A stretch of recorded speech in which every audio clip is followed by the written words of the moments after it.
Dalawang atleta mula nga sa Ateneo de Manila University namatay matapos malunod sa dagat ng Dipakulaw, Aurora.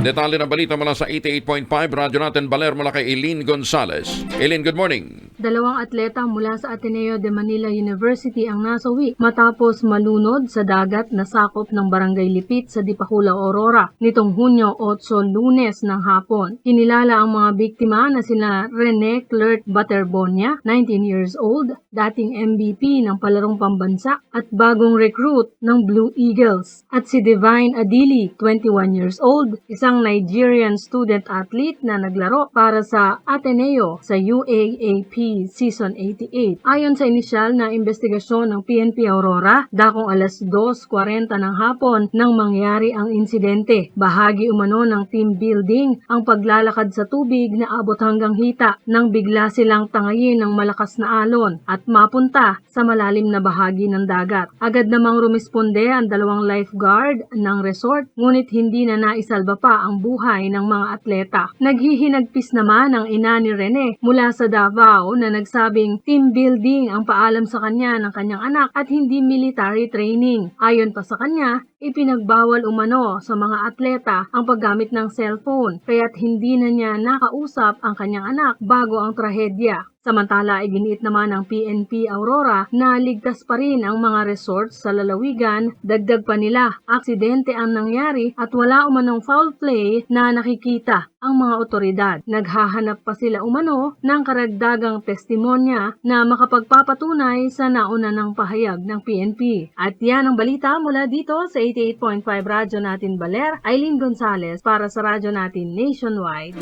Maraming salamat, Eileen.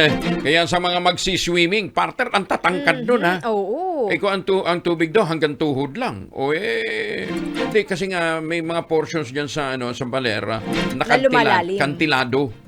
Parang dyan sa Sambales, ganun din. Ay, ikaw, partner, sabagay, sanay na sanay ka namang lumangoy, pinakamainam pa rin, merong life vest, Yes. Lalong-lalo na kung hindi nyo kabisado ang mga beach resorts, Kasi nga, para sa mga surfer, yung Baler Aurora, parang training ground.